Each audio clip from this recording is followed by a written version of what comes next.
সবজির দাম আগের থেকে বাড়তি, 60-70 টাকা নিয়ে কোনো সবজিই নেই। আমাদের জন্য তো বাড়তি, আমরা যারা মধ্যবিত্ত হয়ে বাড়তি, 60-70 টাকা 80 টাকার নিচে সবজিই নেই। মাছ বাজারের কথা, মাংস তো নাই বললাম।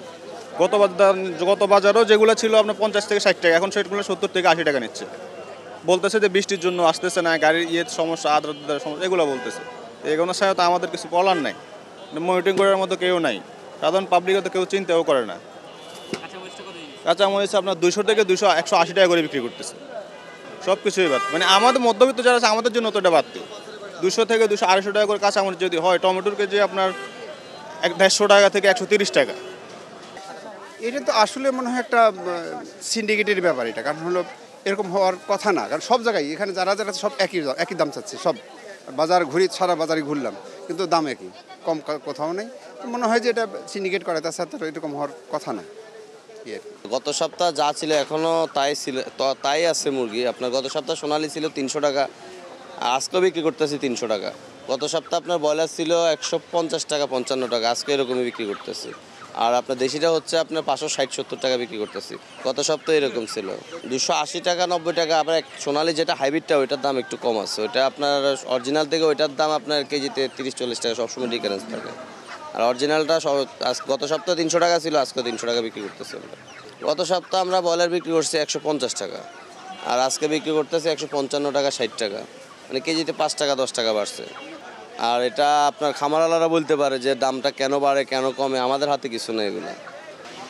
বাড়তে হওয়ার কারণ হচ্ছে আপনার যেমন খাদ্যের দামটা অতিরিক্ত বাড়ছে। সরকার তো সিন্ডিকেট ভাঙতে পারতেছে না। খাদ্যের দাম যদি কমাইতে পারতো, বা সিন্ডিকেট খাদ্যওয়ালারা টাকা নিতেছে, খামারে পোষাতে পারতেছে না। এক খামারে আপনার মুরগি বেচা খামারে ফিডের টাকা দিয়ে তার কিছু থাকে না, আরও উল্টা হয়ে দেনা হয়ে যায়। ওই ফিডের টাকাটা উঠে সে উল্টা দেনা হয়ে যায়। এই কারণে অনেক খামার বন্ধ করে চলে গেছে। তাহলে কয়দিন আগে সোনালি কেজি ছিল 250 টাকা কেজি, 240 টাকা কেজি। এই সোনালি এখন হচ্ছে 300 টাকা কেজি। তো এটা খাদ্য কারণে বাড়ছে না।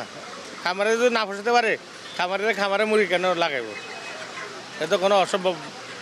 তার পোষাইলে তো সে করবে। আসলে ঈদের পর যে চাউলের দামটা বাড়ার পরে এখন ওই বাড়ার থেকে আছে, এখনও দাম বাড়া অনেক কমেনি, বাজারটা স্থির আছে।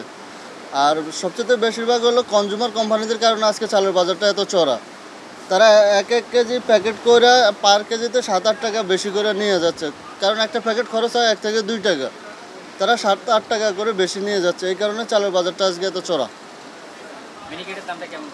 মিনিকেট তো 1 লাফে যে চলে গেছে, সেই 8 থেকে 10 টাকা, ওই 10 টাকার পরে এখনও দাম বাড়া অনেক কম হয়নি, 78 থেকে 80 টাকা এখনও চলতেছে।